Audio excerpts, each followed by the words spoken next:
Assalamualaikum warahmatullahi wabarakatuh. Adik-adik kelas 4 yang hebat, jumpa lagi dengan channel Pak Guru Menjawab.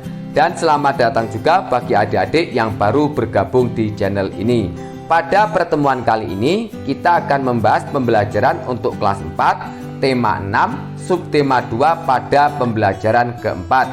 Sebelum mulai pembelajaran, siapkan dulu alat tulis dan buku siswa kelas 4 tema 6. Dan agar channel ini terus berkembang dan terus memberi manfaat, jangan lupa untuk subscribe, like, dan share. Nah, adik-adik kelas 4 yang hebat, mari kita mulai pembelajaran hari ini dengan penuh semangat.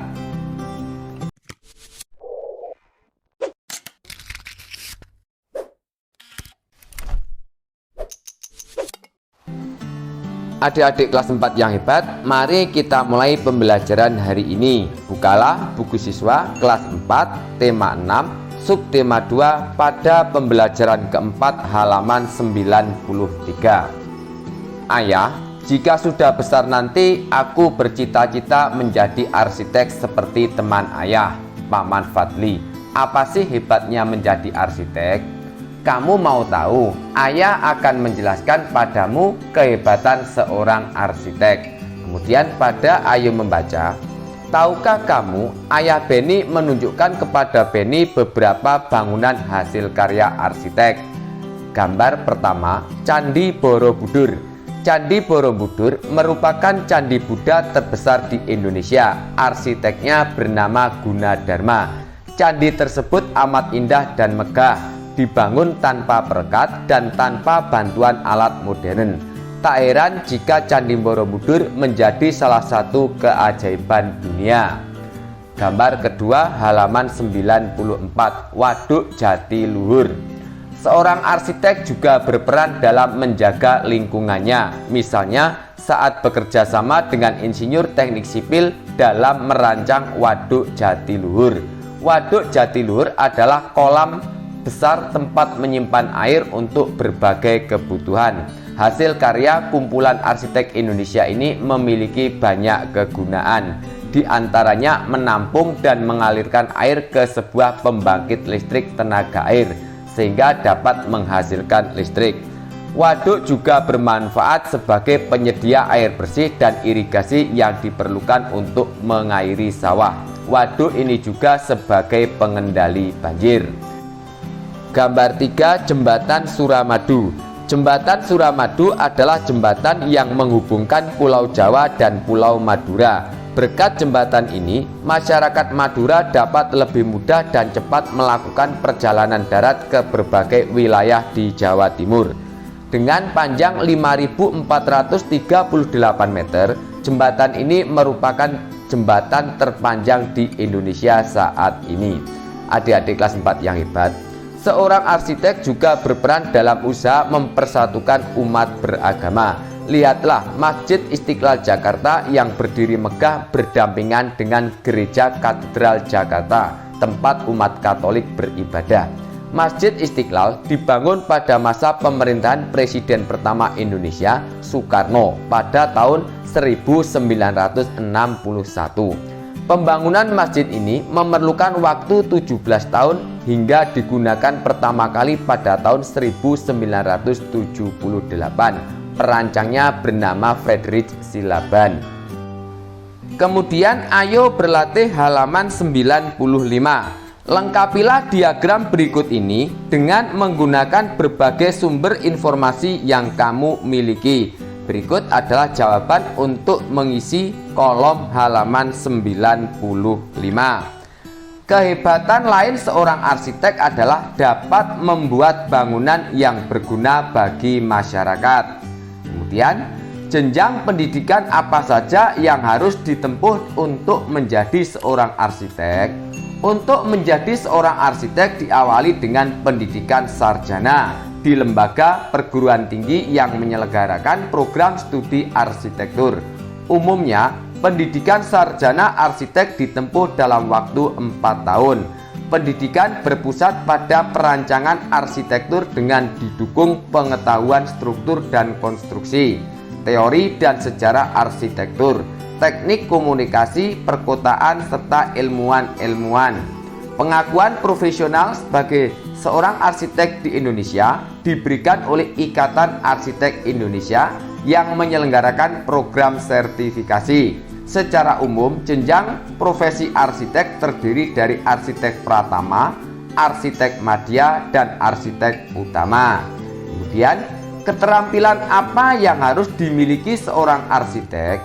Seorang arsitek diharapkan memiliki berbagai pengetahuan dan keterampilan yang diperoleh dari pendidikan di perguruan tinggi maupun pendidikan profesi berkelanjutan.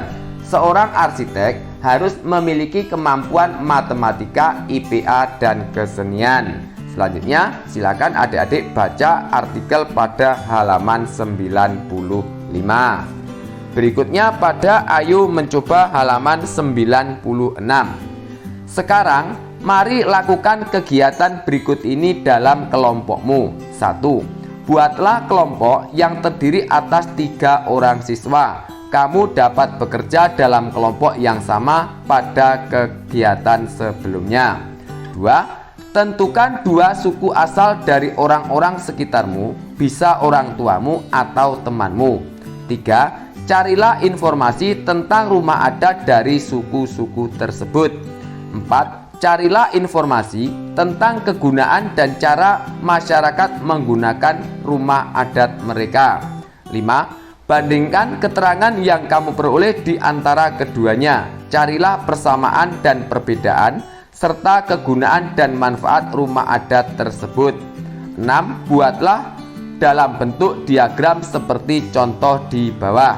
7. Presentasikan hasil kerja kelompokmu di depan kelas. Kemudian 8. Apa kesimpulan yang kamu peroleh dari presentasi tersebut? Mari bersama-sama kita mengisi diagram halaman 96. Perhatikan gambar rumah adat daerah Garut. Manfaat dan kegunaan rumah adat. 1. Rumah Tagok Anjing sebagai tempat tinggal suku Sunda di daerah Garut, Jawa Barat. 2. Rumah adat ini juga berfungsi sebagai rumah kebesaran suku Sunda. Kemudian, gambar rumah adat daerah Gadang. Manfaat dan kegunaan rumah adat. 1. Rumah Gadang sebagai tempat tinggal bersama mempunyai ketentuan-ketentuan tersendiri. 2. Rumah Gadang berfungsi sebagai rumah kebesaran suku Minang. Persamaan dan perbedaan kegunaan dan manfaat rumah adat bagi masyarakat adat adalah: persamaan, rumah adat bagi masyarakat adat adalah sama-sama sebagai rumah tinggal dan rumah kebesaran para suku di Indonesia. Sedangkan perbedaannya adalah memiliki arsitek bangunan yang berbeda dan mempunyai sejarah berbeda. Sedangkan kesimpulan yang diperoleh dari presentasi indahnya keragaman budaya Indonesia adalah nenek moyang kita merupakan arsitek yang hebat. Mereka membangun rumah adat yang sesuai dengan keadaan alam dan nilai-nilai budaya. Mereka senantiasa ingin menyatu dengan alam sekitarnya. Mereka menganggap alam adalah sumber daya mereka, sehingga mereka pelihara dan jaga. Selanjutnya pada Ayo Berlatih halaman 97, silakan adik-adik baca sebuah artikel yang berjudul Manfaat Sumber Daya Alam di Sekitar Kita. Kemudian pada halaman 98, perhatikan kehidupan masyarakat di sekitarmu. Kemudian lakukanlah kegiatan berikut ini. 1. Lakukan survei sederhana kepada teman-teman sekelasmu untuk mengetahui pekerjaan orang tua mereka. 2. Lakukan wawancara singkat kepada temanmu tentang bagaimana orang tua mereka bekerja. 3. Cari tahu sumber daya alam apa yang mereka olah atau gunakan. 4. Catatlah hasil ke dalam tabel contoh di bawah ini. Mari bersama-sama kita mengisi tabel pada halaman 98. Berikut adalah contoh hasil survei yang bisa diganti sesuai dengan hasil survei adik-adik. Nomor 1. Nama teman Rina. Pekerjaan orang tua petani garam. Sumber daya alam yang dimanfaatkan adalah air laut dan sinar matahari untuk menghasilkan garam. 2. 2. Nama teman Lani. Pekerjaan orang tua petani. Sumber daya alam yang dimanfaatkan tanah yang subur, air untuk irigasi dan sinar matahari. Nomor 3. Nama teman Fandi. Pekerjaan orang tua peternak. Sumber daya alam yang dimanfaatkan hewan ternak, pakan ternak, tanah peternakan, dan air. Kemudian nomor 4. Nama teman Rudi. Pekerjaan orang tua petani garam. Sumber daya alam yang dimanfaatkan adalah air laut dan sinar matahari untuk menghasilkan garam. 5. Bekerjalah bersama teman dalam kelompok untuk melihat hasil identifikasi yang dibuat bersama-sama. Kemudian untuk menjawab nomor 6, silakan lihat hasil identifikasi yang dibuat bersama-sama dengan teman. Kemudian presentasikan hasil identifikasimu di depan kelas. Selanjutnya pada ayo mencoba halaman 98 membuat puisi dan menjelaskan makna. Perhatikan rangkaian puisi berikut ini. Lengkapilah puisi ini menggunakan kata-katamu agar puisi lebih bermakna. Mari kita bersama-sama melengkapi puisi pada halaman 99. Kawan Sejatiku, karya Lani, untuk Beni, Made, dan Siti. Wahai kawan sejatiku, kamu selalu bermain bersamaku, selalu menemaniku mengerjakan tugas sekolahku, selalu menemani saat aku pilu. Wahai kawan sejati, walau kita beda suku dan agama, kau selalu mengingatkanku untuk menghormati dan mengucapkan selamat saat hari raya. Wahai kawanku, tak akan pernah kulupakan, kita akan selalu bersama-sama untuk meraih cita-cita. Kemudian bacakanlah puisimu dengan percaya diri secara bergantian di kelasmu. Tanggapilah pernyataan-pernyataan di bawah ini dengan kata ya atau tidak sesuai isi puisi di atas. Nomor 1. Puisi ini berkisah tentang kawan yang tidak setia. Tidak.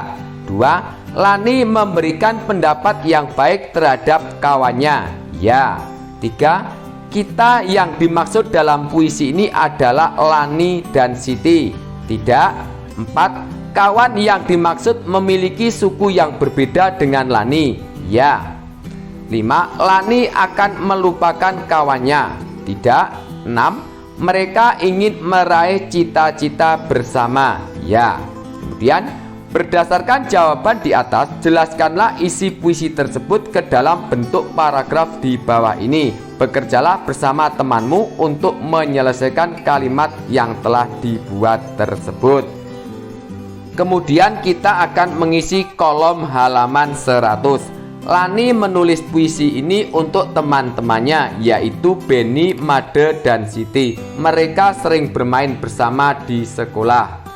Makna puisi di atas adalah bercerita tentang kawan yang sejati. Lani menulis puisi untuk teman-temannya, yaitu Beni, Made, dan Siti. Mereka sering bermain di sekolah, mengerjakan tugas sekolah bersama. Dan teman-teman Lani selalu menghiburnya ketika sedih.